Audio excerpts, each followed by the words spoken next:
The Nike Phantom 6 has been out for a few months now, but while it is one of Nike's most popular models, is it really worth its hefty $270 price tag? Well, in this video, I'm going to cover all of the things that have changed, as well as the things that have stayed the same with the new Phantom 6. So after watching this video, you should have an idea of whether or not these boots are going to be a good option for you. And of course, if you are interested in the new Phantoms or any of the other boots we discussed, you can find links to them on sale with discounts in the description below. Now let's get into it.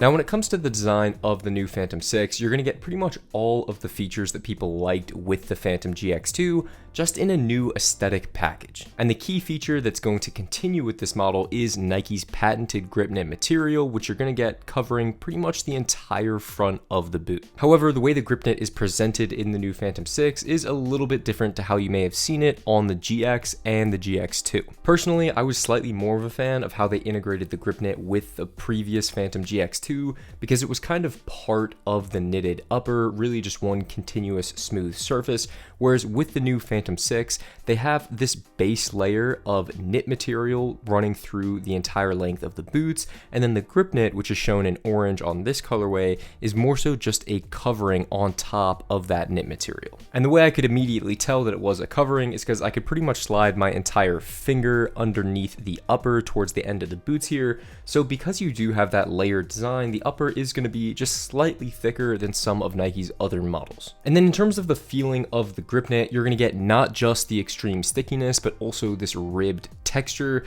and it is still to this date the stickiest upper that you can get on pretty much any football boot. Now, the knitted material that comprises the rest of the upper, shown in purple here, is just going to be Nike's classic fly knit material that you've seen on previous models. It feels really premium to the touch, it's pretty thick while also having a nice amount of elasticity to it. Then towards the back of the boots, you have this nice layer of dense foam padding that goes right up against your heel. It's a really soft material, and honestly, the heel area is usually a point where Nike boots are pretty strong, and this one is no exception. And if you are interested in the higher cut model, which is going to have that sock that goes up kind of towards the middle of your ankle, those are going to be available with the Phantom 6 High, but they are going to cost about $20 more, coming in at $295. Now, moving to the underside of the boots, this is another key area where the feature set is pretty much going to remain the exact same from last year, where you're going to have this Cyclone 360 stud configuration towards the front of the toe box. You're going to have a mix of both conical and bladed studs throughout the length of the sole plate,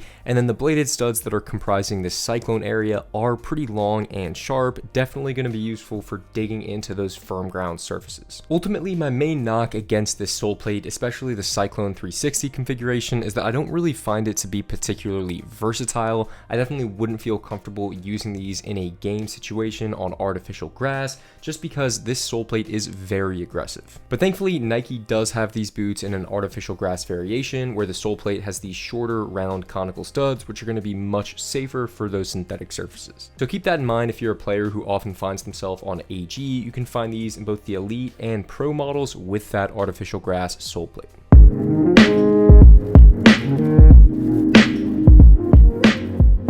Now, when it comes to the fit of the Phantom 6s, one of the best ways I could describe these boots is unique. Because these are one of the only pairs of boots I've ever tried on that I have found to be both wide and narrow at the same time. And what I mean by that, to give you a better example, is the Puma Ultra is a boot that is pretty narrow throughout its entire length, from the heel all the way to the toe box. And now a boot like the New Balance Tequila is actually pretty wide throughout its entire length, from the heel to the toe box. When you get to the Phantom 6 from Nike, it's a little bit odd in that I find these boots to be quite wide throughout the midfoot, but they taper pretty aggressively towards the toe box. So that in turn gave me a pretty interesting feeling when I tried these boots on for the first time. I felt like I almost had a little bit of extra space towards the middle of the boots in the midfoot, but I didn't have much space at all towards the front of the toe box. Now, I wouldn't necessarily say that these boots were uncomfortable, just that for me, the fit was slightly uneven. I definitely feel that they provide a unique fit compared to the Vapor 16s from Nike,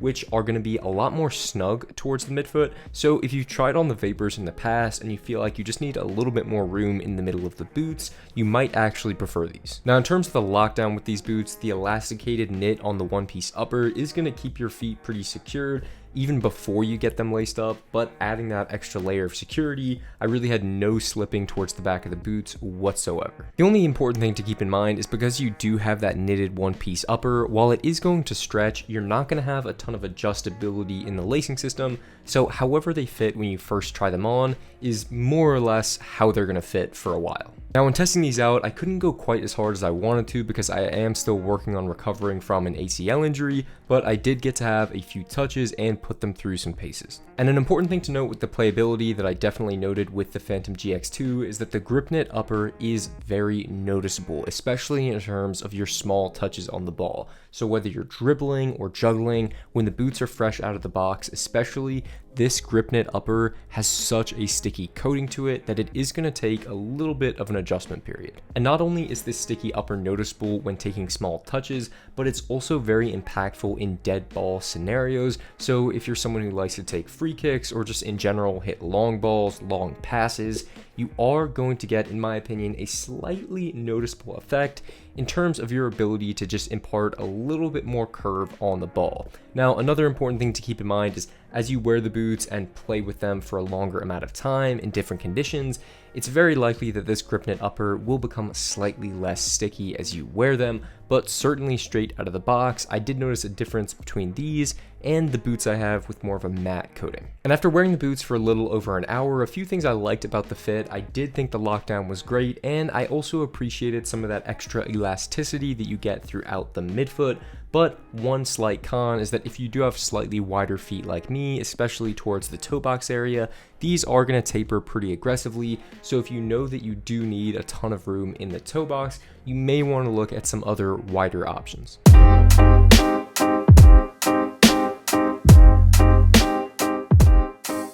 So at $270 US, these boots are pricey. And in fact, there aren't really that many football boots on the market that are going to be more expensive. And to the credit of the Phantom 6, I think these boots perform well, they have solid build quality, and they're reasonably comfortable.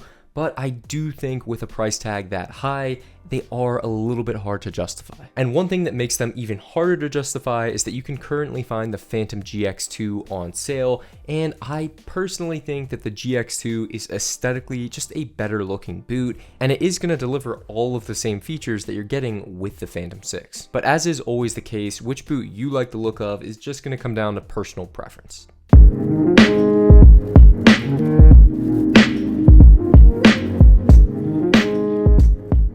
So there are a few key competitors I wanted to call out with regards to the Phantom 6, the first being one that we just discussed, that would be last year's Phantom GX2. If you look online right now, you can usually find them, depending on the colorway, on sale for around $200 or less, and I think that that's a great deal. Next up, if you are looking for a control football boot, so to speak, with a grippy upper, but you need something that has a wider fit, the New Balance Tequila V5 is going to be a great option. Both the standard variation and obviously the wide variation of these are going to be wider than the Phantom 6.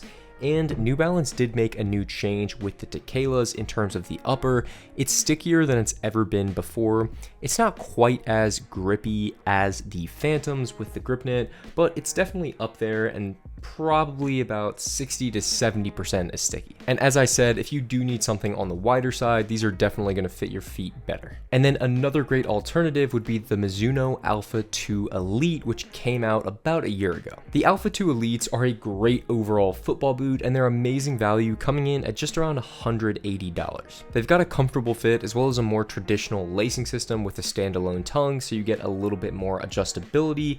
And then the upper on the Alphas is not quite the same material as the knit that you see on the Phantoms here. It's more of a laminated material, and you are going to get a little bit of stickiness to it. Not quite the same level as the Phantoms, but it's definitely noticeable on feet. And the final competitor to the Phantom 6s has to be the Predator Elite FT from Adidas. Now, just like the Phantoms, the Predator Elites are an expensive pair of football boots, with the fold-over tongue version coming in at $280, making them $10 more than the Phantom 6. But if you're someone who's already considering a boot in this price range, I do think the Predators are at least worth a look. The Preds are also a boot that would be considered in the control category. They have a much more subtle grip with these rubber or striking elements, but just overall, I find the aesthetic of the boots to be a lot more appealing. That's also going to come down to personal preference, but throughout the length of the boots, I find the fit to be slightly more comfortable as well. And while the grip knit material on the Nikes is very adhesive, I don't find it to be quite as soft as the hybrid touch that you get from Adidas on the Predators. So I do slightly lean towards the Predators in this comparison, but the two boots do have slightly different shapes and are going to offer different fits.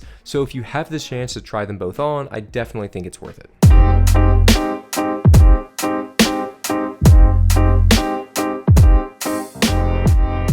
The Nike Phantom 6 has some great things going for it. For another year running, they have more grip throughout the upper than any other football boot on the market. And if that's your number one factor when considering new pairs of football boots, these are likely going to be a winner for you. But if you're slightly more focused on fit and value, there might be a few other options you want to consider first. And guys, that is going to do it for this video. Let me know in the comments below if you've tried on the new Phantoms and what you think of them.